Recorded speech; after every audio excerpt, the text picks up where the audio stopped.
It's not all bad news. Hey, Pro-Life Jen, I'm Kristan Hawkins. Welcome to this new episode of the Explicitly Pro-Life podcast. Abortions may be regulated, but not prohibited by state law. There is no constitutional right to an abortion in this country anymore as of today.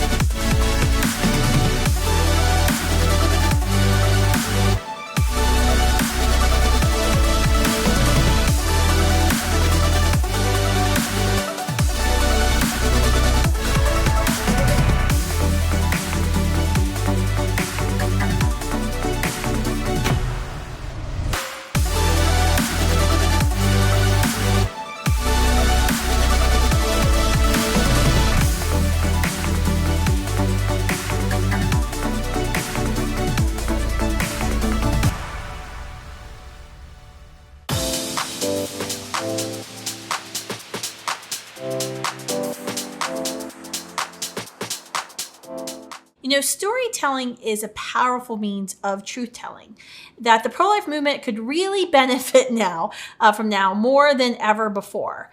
Trust me, there are no shortage of facts to back up our pro-life positions. The facts of prenatal development, the facts of how dangerous abortions are to women's health, the facts of how many abortion alternatives and support networks actually exist out there. But without stories to give life to the facts, we do not stand a chance in getting our message across. That's why I'm so grateful to have a storyteller on today's podcast episode who can help us learn how to speak into the power of storytelling to do what we do best, abolish abortion. Billy Hallowell is a journalist. He's a commentator, digital TV host who has covered thousands of the biggest faith and culture stories throughout his career. He's written over 14,000 stories, interviewed hundreds of celebrities, authors, and influencers, the author of 4 books. This most recent one I haven't read, but now I'm going to be getting on Amazon, Playing with Fire, A Modern Investigation in Demons, Exorcism, and Ghosts. That's going to be a really interesting one, Billy. He has worked in the media for more than 2 decades. He's currently a journalist and host with CBN News and FaithWire, and formerly the director of content communications at PureFlix and the former faith and culture editor at The Blaze. From 2008 to 2009, he served as director of content and chief executive officer of Voter Watch, a nonpartisan nonprofit that focused on issues pertaining to U.S. government transparency. Boy, do we need that more than ever. He's involved in many, many podcasts, but frankly, I'm just impressed about how much content you turn out on a daily basis, Billy. I feel like I see you all the time on my Instagram feed. If you don't follow him, you can follow him on Twitter and Instagram. It's Billy Hallowell. Is that right? Did I get that right?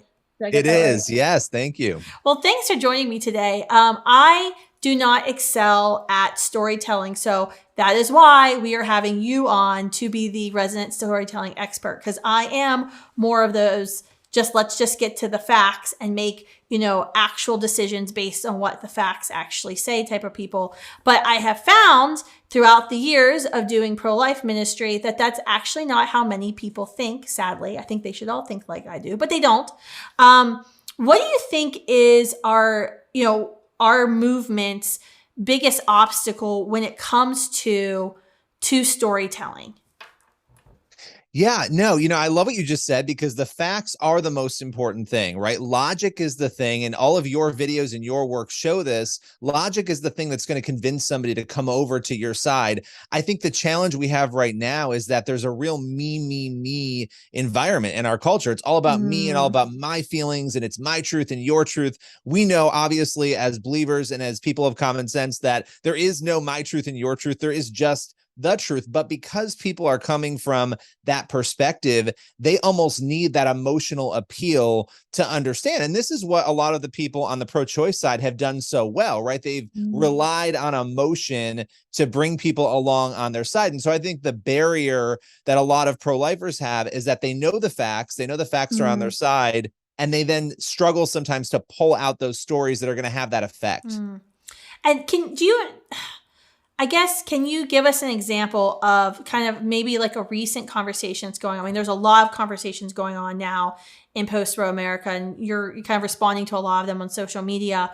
But can you think of a recent example of, the pro-abortion, mega behemoth kind of putting out this lie or falsehood and the pro-life movement not responding to it correctly, maybe just with facts, but maybe where we could have done a better job or can do a better job using a story to get our point across? Yeah, I think it's so interesting because right now what is happening in a broad sense, and this, everybody goes immediately on the pro-choice side to the most random examples. And some of them are heartbreaking examples of women in really difficult positions. They're dealing with health issues, with the baby, or they have to make some horrendous decision. And everybody knows that 90 some odd percent of abortions have nothing to do with anything other than somebody wants to have an abortion, right? They've been told it's the best option for them. And so I think we have to sort of take that conversation and bring it back to that. And so I would actually say, from more of a rhetorical standpoint, I think when we're having these conversations and the other side is bringing out those emotional stories, listening and being compassionate, of course, but reminding everybody, this is not why people mostly have abortion, right? 90% of what we're talking about is not this. And then finding those stories. I mean, look, the film Life Mark, there's all these movies and shows and concepts that are coming out where I think we're finally starting to get really good at telling these stories. It isn't always about the abortion itself. Maybe it's about actually the adoption or what happened later on. We have to get good at, and I know I'm giving you a broader answer than what you asked for, but I think answering that call, right, of saying, look, there are tons of stories. I can think of one example. Look, people who protest outside of abortion clinics, a lot of them are doing amazing work, but what's the narrative? The narrative is that they're annoying, is that they're hurting people's feelings, is that they're being mean and nasty to the women and screaming horrible things. And of course, we have to, approach that in the right way, but most people are. But the narrative is there. We're not hearing the stories, right, of what happened to that one woman who walked out of, the waiting room and didn't have her abortion and walked out and talked to those protesters and actually was brought to get an ultrasound, and they held a baby shower for her. We're not hearing those stories. If the media is not going to give us those stories, right, then we need to tell them. And that's something I've been really passionate about because there's so many amazing stories like that. How do we do what you're doing? Like, what's a good way for just an average Students for Life member, Pro-Life Gen member who has an Instagram account, I don't know if you still have Facebook, it's still a thing. My mom's on it. How do we tell those stories and bring those stories out and maybe look for them and then, really do a good, fine job of communicating them? Yeah, what's so interesting is so many people want to tell their story. We all have stories, right? When it comes to this issue, though, so many of the people who have made a decision for life, they've not even thought twice that maybe somebody wants to hear their story, but yet they're really open to telling them. And so my thing is always, first and foremost, if you have a channel, if you've got a Twitter account, an Instagram account, a TikTok account, no matter what it is, go and tell those stories. You don't have to overthink it. You don't have to be the best writer in the world. Look, we're on a podcast right now. There's video, there's audio, there's writing. You can tell stories in so many different ways, but I would tell people, be bold and unafraid. And when you start to look for these stories, you are going to find them. In fact, Life Mark, again, that film was based on a true story. These stories are out there. People are willing to tell them. And my experience has been that, again, they're shocked almost that you're interested in their story, right? Like, this was just life for them. They made a decision for life. They carried through with it, and they're living that out. And so I would encourage everybody to think deeply about the people around them. Talk to other people in your ministries and your organizations, because even they're dealing with stories where maybe they've helped somebody and they don't realize that's a story. I would also add that you mentioned, when you were talking about my bio, I've interviewed a lot of great, well-known people, but some of the best stories that I've had a chance to tell are just regular people. I mean, we're all regular people, but regular people like us who have a story to tell, and those perform the best. People care the most about them. And because these topics are so sensitive right now and everybody has an opinion about them, if you share it through your social channels, again, you don't have to blog it or write it, or, if you share it there, people are going to share that. They're going to spread it. Yeah. And the Instagram reels and TikToks, I am told, are doing really well at, getting out there, and the algorithms, push those things up higher than of post or a story even. And I think what you said is so important, because as I travel across the country, whether I'm speaking on a campus or at a pregnancy center, a fundraiser event, I hear, and I always joke, like, I hear so much of stuff I don't even want to know. Like, people go into way too much detail with me on things about childbirth experiences, bad experiences, good experiences. I don't really want to know what position you found to be best during labor. But people do have stories, and everyone wants to tell their story. And I think that's the important thing to think of even if you haven't chosen and don't have an abortion experience or story in your immediate history, somebody around you does, whether they, were struggling with infertility and were able to adopt a child, to tell that story, or, sadly chose abortion, or, considered abortion even for a little bit before choosing life. That's also a story to tell. That literally, I mean, with 65 million abortions that have been committed since 1973, those stories are all around us. I mean, they're everywhere we go. Yeah, can I add something there? Because it's interesting and actually troubling to me to watch how society, right now, basically the consensus out in the mainstream is that if you've had an abortion, first of all, if you're a man, you can't talk about it. Don't ever speak about it. You don't have any right. And then secondly, if you've had an abortion, well, all the research tells us that women are unaffected by it. So here you are suffering in silence, let's say, and everybody around you is telling you that, oh, you're fine. Women aren't affected by this, when that's just not true. There are stories to be told there. Yeah. I mean, that's what they do. They gaslight women who've had abortions, men who've had abortions, into silence. Absolutely. And they have a story to tell. And I would encourage people, look, not everybody's going to want to share their story maybe, but even those who have gone through that and they have regret about it, openly talking about this, that's how you heal. And so anybody doubting that people are struggling with this, they're again, doubting facts, but we're in a fact, everyone's allergic to facts right now, right? We're living in this insane sort of culture where, again, it's all feeling. I think feelings are great when you tap into them the right way. And that's what good storytelling does. That's so, so important. Can you think of, throughout your career and all of the folks that you've interviewed, you said, some of your best stories were kind of just normal people stories. Are there any stories that stick out to you that impacted you the most when it comes to the human rights atrocity of abortion? Yeah, I mean, there are so many. There's one story when I was the faith editor at The Blaze. It was actually a story. I wrote it a few times in different ways and kind of tracked with the family. But it was the last story I wrote at The Blaze before I left. And it was a young girl who found out she was pregnant. She went to a clinic. She was going to have an abortion. And she was sitting in the clinic, and there happened to be a protest outside the clinic that day. There were some people out there peacefully, picketing and, just sort of standing outside praying for the women who were going in.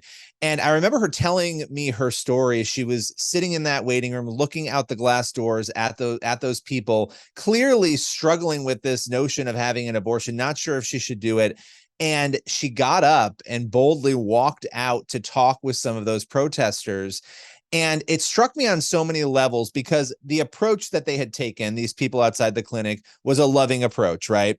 You have this young girl who doesn't actually know at the time, by the way, but she's pregnant with twins. And so she's in that clinic about to make that life-altering decision. She walks out, and one simple conversation, and this is why storytelling matters, but also our tone, how we interact, we have to tell the truth, right? That's why I love what you do. And then we have these moments where we have to kind of come alongside a person. So they came alongside her, brought her for an ultrasound, and they just encouraged her. And what ended up happening was this beautiful relationship where they held a baby shower for her. They tracked with her. They even helped babysit her babies when they were born. So she finds out she's having twins. She chooses adoption initially, and then she chooses to keep them. And because of the love that these people showed her, she made a decision not only for life, and adoption's a beautiful thing had she chosen that, but to then parent those kids. And so I was able to track with her a couple of years after those babies were born, and she was loving motherhood. And it was just such an amazing story of redemption and what happens when we make the right choice and when we have people around us willing to love us through that decision. That's absolutely true.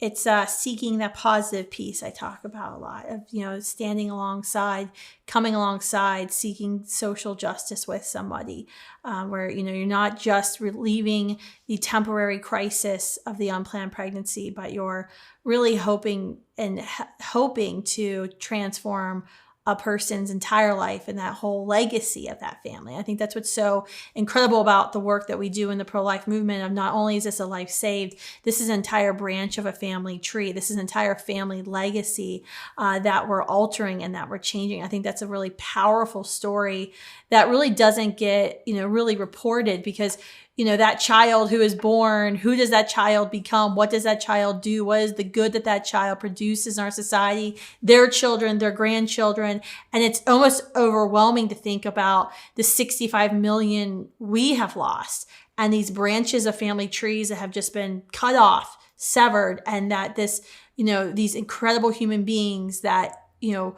were going to produce such good who never were allowed to be born. And I just think that the impact of that is just almost impossible to tell. What are some of the most, I guess, your favorite pro-life storytelling movies or books? I mean, I get like all kinds of things. I get like DVDs of like pro-life plays. I've gotten pro-life musicals.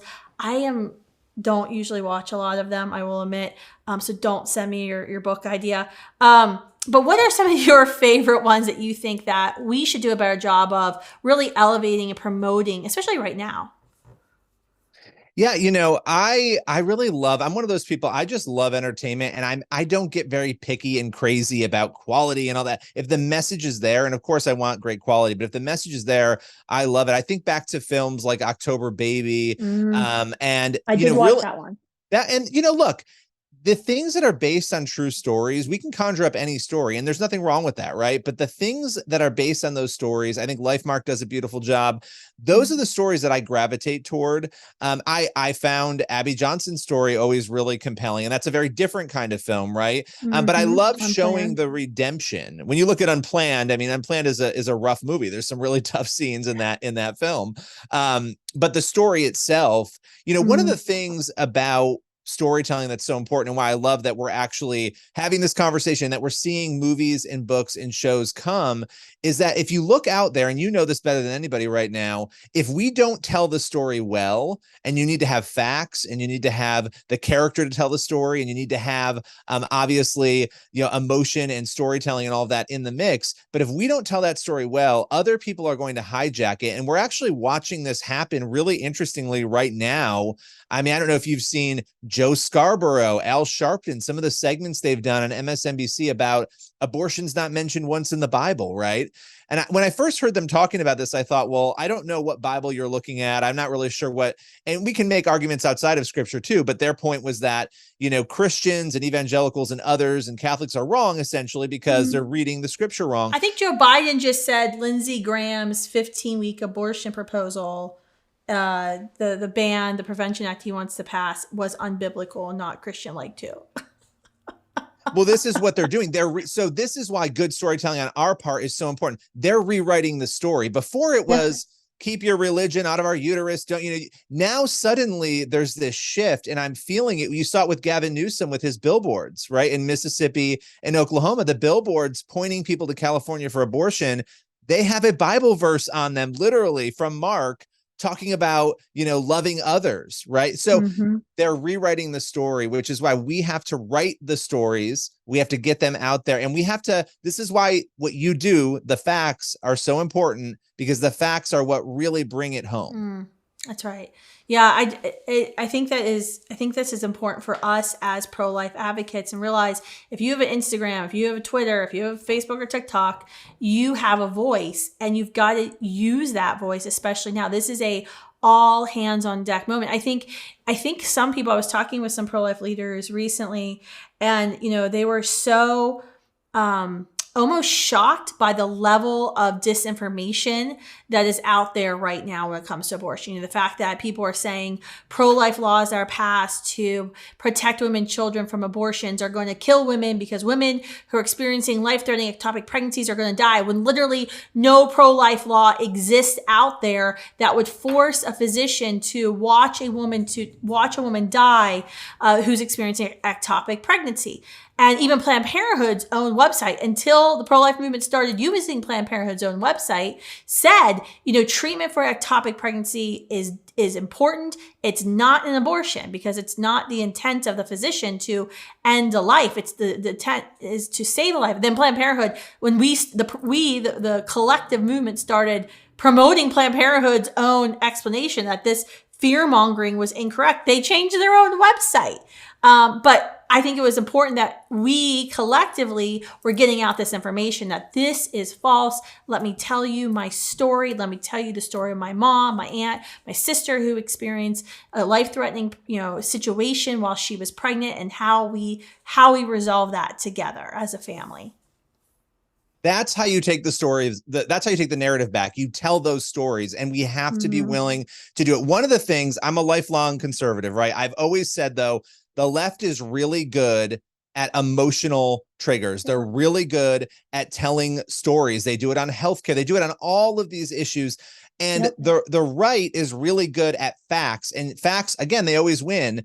Look, Aristotle, not that we're going to get into, philosophy here, but it's interesting. 2,300 years ago, he talked about the appeals that you win storytelling on, right? If you're trying to persuade somebody, he talked about, pathos, emotion, logos, logic, ethos, your ethics, being a good ethical person who can convey that message. You have to have all three of those. The left really only often has emotion, especially on this issue. That's not good enough. We have fact. That can't be all we have. We've got to do this. We've got to pull those stories in, because it actually is powerful coming from somebody like you when you share a story like that, right? That no, this is wrong. And I would add, by the way, they've also, Planned Parenthood, rewritten the story on heartbeats recently on their website as well. Basically it's not a real heartbeat going on now, even though their website up until the summer essentially said that, a baby at 5 to 6 weeks was experiencing a heartbeat, which we know to be true. Yeah, that's what they're calling fetal cardiac pulse activity. Stacey Abrams, running for governor in Georgia recently, said that it was a manufactured sound from the patriarchy. It was unbelievable. And so, I was like, I want to see women across America posting pictures and posting video of their ultrasounds, because every woman who's ever had an ultrasound, every man who's ever sat in that ultrasound room has heard the beating heart of their child. And if they were lucky enough to have an ultrasound, conducted early in pregnancy to confirm pregnancy. That is fact. That's also storytelling, because you can tell your own story. But it's unbelievable. You're exactly right. They will just rewrite whatever they don't like. Joe Biden rewrote the whole definition of what a recession is, right?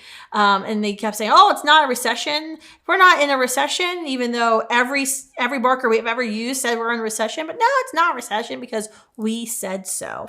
So I think that's really important. One thing you mentioned, being a conservative in this industry, I did want to bring that up because, I do meet from time to time students who are in journalism schools, thinking about journalism as a career. And it's really sad. It started first with the healthcare industry. I would meet students who would tell me, I wanted to be an OBGYN, I wanted to practice medicine, but now because of all the medical conscience crap that the Democrats are trying to take away the conscience rights of anyone who practices medicine, students and young people started getting scared of, I don't want to go to jail. I don't want to lose work for 8 years to get a medical degree that I'm going to lose because I'm pro-life. So I'm just not going to choose that vocation. And I'm like, no, you need that. That means you have to go in. But I've started hearing it with journalism students too. I can't be a mainstream journalist and be a Christian or be a conservative. What would be your advice to somebody who's kind of thinking, this is what I want to do. I want to tell stories, but how do I do it being right-wing, conservative, Christian, whatever label you're using? Yeah, no, that is such an important question. And, right now I'm working in the faith space. I've worked in the secular space. I've done a lot in that arena. And my biggest thing, I wrote a book called Fault Line a few years ago. And the entire Okay. premise of this book was that Hollywood media and universities, one of the reasons that we are where we are right now is, yes, they're all hostile towards conservatives and Christians. Yes, that's all true. There's plenty of evidence to back it up. I have it in the book, but the piece of the puzzle that's really hard, I think, for a lot of us to admit is that we've also backed away. We've pulled out of Hollywood. We've pulled out of the media. We've pulled out of universities.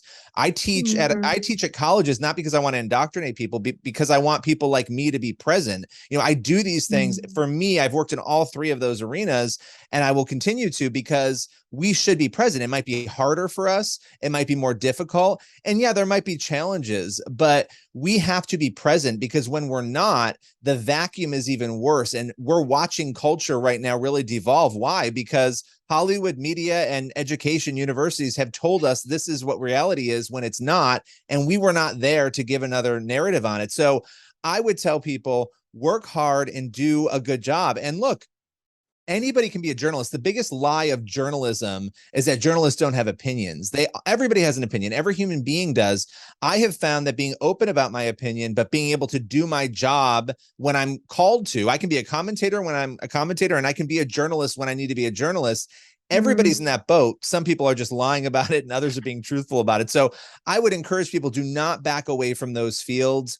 Go into them full steam ahead and make a difference just by doing your job well and being present. I think that's so important. I know there's, I recently had Charlie Kirk on the podcast. He's got a great book about the college scam and talking about these colleges. But I think it's important because I was thinking about that. I was like, I wonder what the counter reaction will be, because if we just completely pull out of academia, academia is not going away, and it serves an important purpose in our civil society. We can't just fully pull away, and we can't just say it's all evil, it's all corrupt, therefore I'm not going to go into academia, or I'm not going to invest in Hollywood, because they're going to continue to put out their filth in Hollywood until, you know, you have movies like In Life, Mark, which, I mean, there's been some interesting articles written in the past, I would say 10 years even, about how these Christian movies produce more money. They're smaller scale, but their production rate and their profit margins are actually larger than some of these other mainstream blockbuster movies.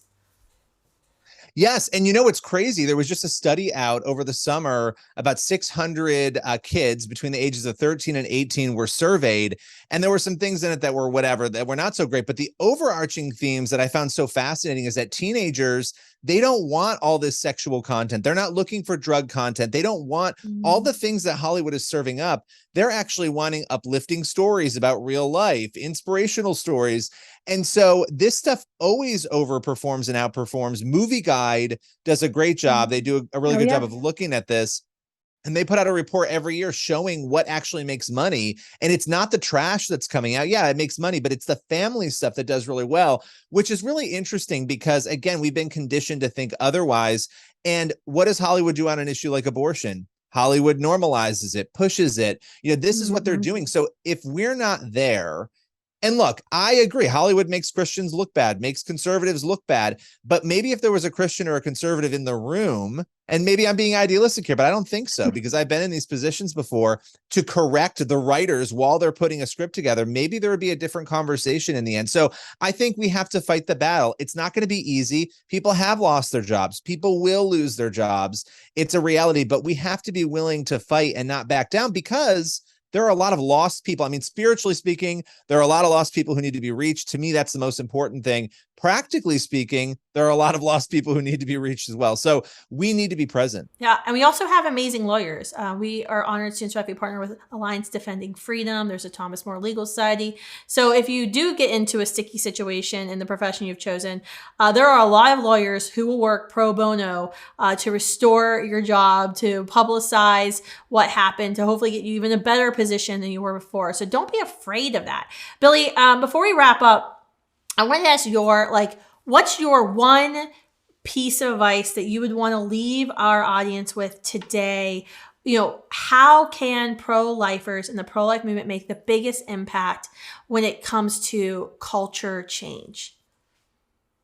Here's what I'm going to say for me, and I can't force this on anyone else, but what I have come to, the place I have come to is that I have spent years battling and fighting and arguing on these issues with people, and I'm going to continue to do that. But I've pulled back to really focus on every day. Okay, God, where do you want me today? Who do you want me to talk to? Where do you want me to be? How do you want me to behave? And I have found that there's so much more clarity in that, instead of approaching it from that place of frustration and anger, which is where I immediately go to. How can Stacey Abrams be saying this? It's okay to have those feelings, but to make sure they're filtered through that right response at the start of every day. And so my encouragement to people is to just make sure, and I know not everybody believes in a higher power, not everybody thinks that way, but that we're centered on what matters most, and that we don't lose sight of that when we go out there, we make sure we have the facts and the stories and the emotion, all of it coming together to make a point for what really matters, which is the truth. Yeah, and that it's not all bad news, that every day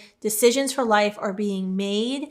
Children are being saved in the violence of abortion. Children are being placed with adoptive families. Entire branches of family trees are literally growing every day. It's not all bad news. And I think we need to keep that in mind when we're advancing, our pro-life movement, when we're engaging in the culture, to really keep these positive, inspiring stories out there and forefront of the mind, because those are, as you said, that's what produces change. It's what sticks with people.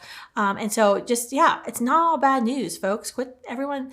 It's been really interesting to me in the past, I guess, couple of months in the fall of Roe and the aftermath of Roe. I've seen this just rush of media articles. Like, I was in Washington, D.C. a couple weeks ago.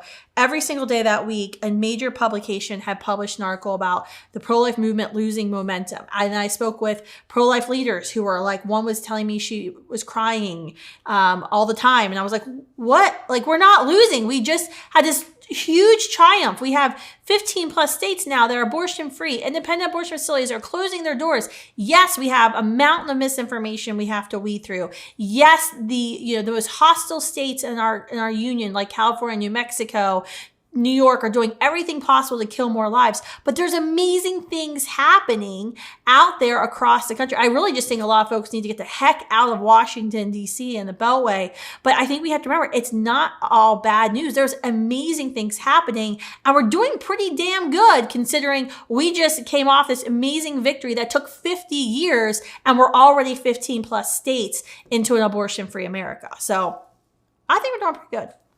All right. Thanks, Billy. Thanks for your time. Just wrap up, where do people find you and get more information? So I've got a daily podcast with CBN News. It's called the Quick Start Podcast. So look for that. We break down all the news and headlines. And you can find me at FaithWire and also BillyHallowell.com. Thanks, Billy. And thank you all for tuning in today to this episode, Explicitly Pro-Life. I hope it was uplifting to you, gave you some practical tips and advice for what you can do to help us engage in our culture and not just have facts on your side, but have emotion, have the stories, and reminded you that everybody has a story. You have a story and you are called to share it. Bye.